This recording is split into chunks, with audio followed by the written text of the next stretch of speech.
Oke, assalamualaikum warahmatullahi wabarakatuh. Kembali lagi di praktikum pemrograman basis data. Untuk praktikum kali ini kita akan masuk ke pertemuan 5, di mana nanti kita akan masuk materi mengenai kursor. Nah, sebelumnya saya sudah mendownload materinya dari web e-learning. Nah, di sini saya sudah mendownload.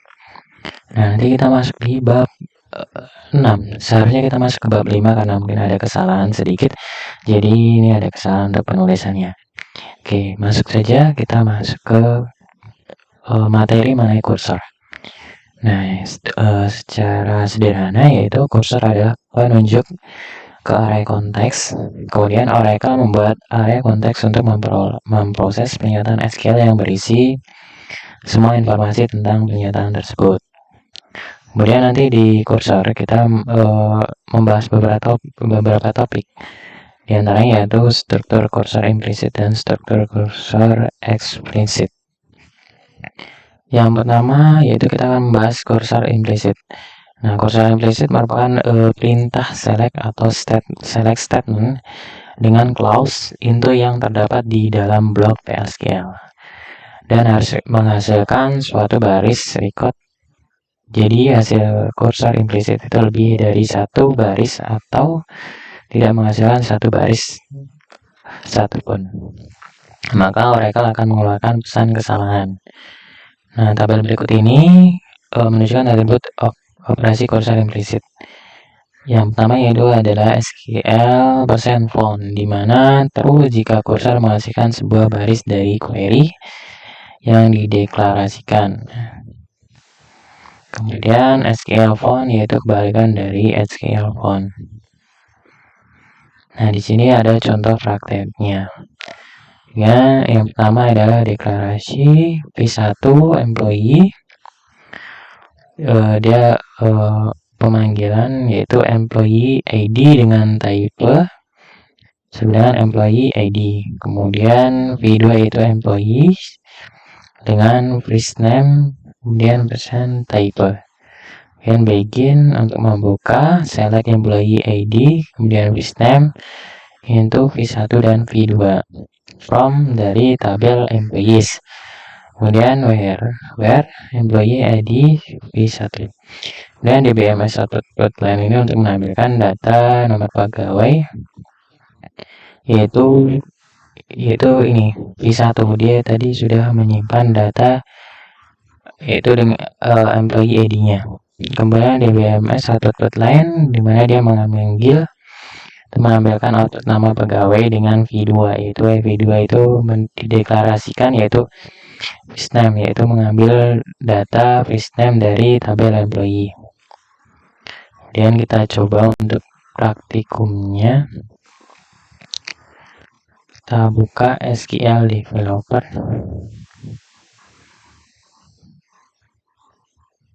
Kita tunggu loadingnya.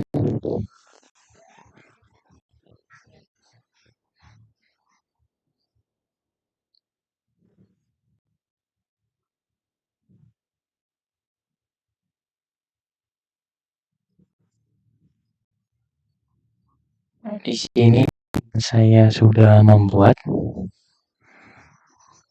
Kita jalankan dulu set server account. Jadi kita jalankan terlebih dahulu ini supaya nanti ketika menampilkan output UN akan terlihat.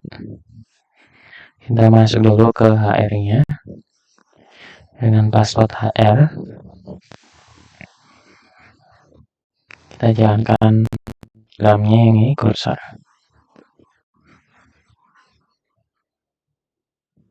Oke. Kita hidupkan lagi yang komenannya.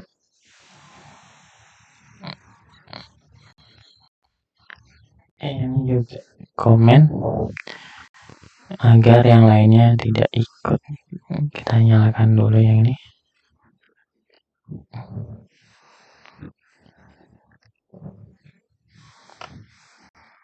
Kita running dulu programnya.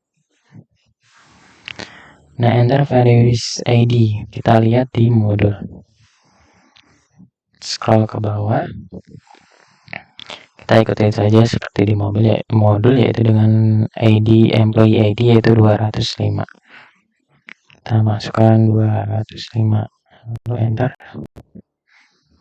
Nah, di 205 itu di tabel employee yaitu dengan nomor pegawai 205 dengan nama pegawai Sally.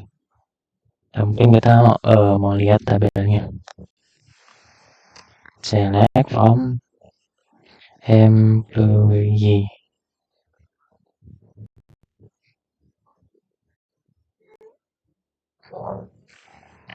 Kita cari data 205. 205, oke. ID 205 yaitu atas nama Sally. Jadi benar ya. Oke, kita tutup komennya. Kita komen. Kita next ke cursor implicit. Nah, cursor implicit itu tidak seperti dengan cursor implicit. Cursor eksplisit harus dideklarasikan terlebih dahulu sebelum digunakan. Terdapat 4 tahapan pengguna cursor eksplisit yaitu declaration, kemudian open, kemudian fetch, dan yang terakhir adalah close atau menutup program. Contohnya pada gambar di bawah ini yaitu sintak cursor is name yaitu dideklarasikan. Cursor is select employee ID last name from employee.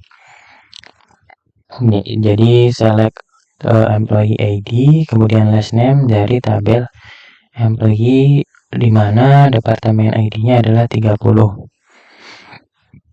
Kemudian dideklarasikan kembali sheet number yaitu 1700 cursor departemen cursor is select from department where location ID sheet.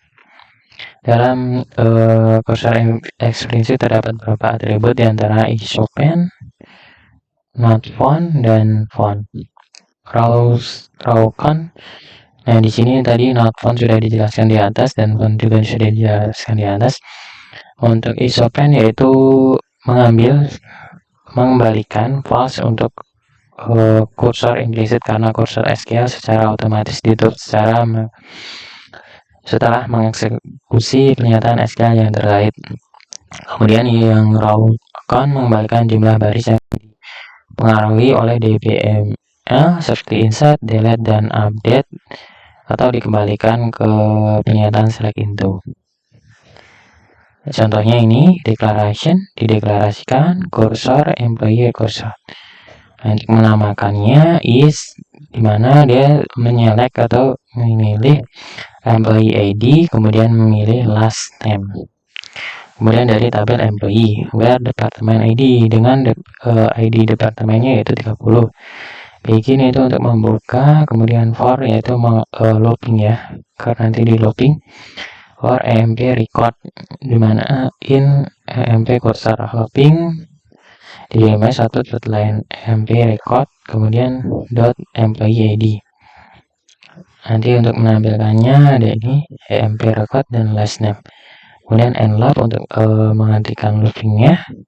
Kemudian end program. Boleh kita coba dulu. Yang bawahnya ini berarti scroll ke bawah. Ini dia.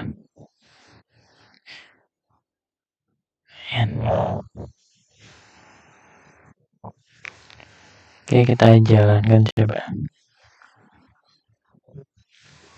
Nah, ini dia loopingnya yaitu mulai dari 114 yaitu Rafaeli, kemudian 115, 116, 117, dan 118, dan terakhir 119. Ya, mana tadi udah looping ya. Di sini looping. Tadi dia MP record kan, MP record itu dia menyimpan ID-nya. Kemudian dipanggil lagi MP record kan dia sebentar. Oh, jadi di sini dipanggil namanya dideklarasikan tadi employee.employee.id nanti dipanggil. Nah, ini untuk spasinya tapi ini bisa ditambahkan spasi lagi, jadi di antara sini sama sini ada jaraknya. Kemudian employee record yaitu last name untuk menampilkan namanya. Oke, selanjutnya nah ini udah sesuai ya sama dengan nih yang di sini udah sama. Kemudian kita coba untuk sintak kursor di bawahnya menggunakan format operasi kursor eksekusi tanpa harus dideklarasikan. Kita buka lagi programnya, kita tutup dulu dengan komen. Kemudian yang bawah ini kita buka declaration sampai sini. Kita jalankan. Kita coba pakai 205 lagi. Gak bisa.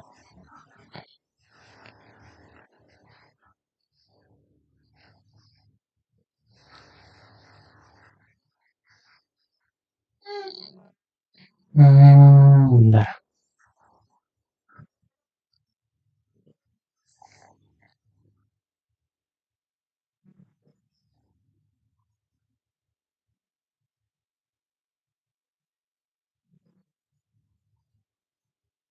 New yaitu ini adalah new declaration. Ini untuk outputnya new declaration. Kemudian kan tadi ada new pasti ada alt. Di sini alt declarationnya ini. Jadi nanti setiap outputan karena di sini kan kita menggunakan Oracle tiba baru. Ini menggunakan yang versi 11Q. Jadi mungkin untuk outputannya sekilas agak berbeda tapi sama.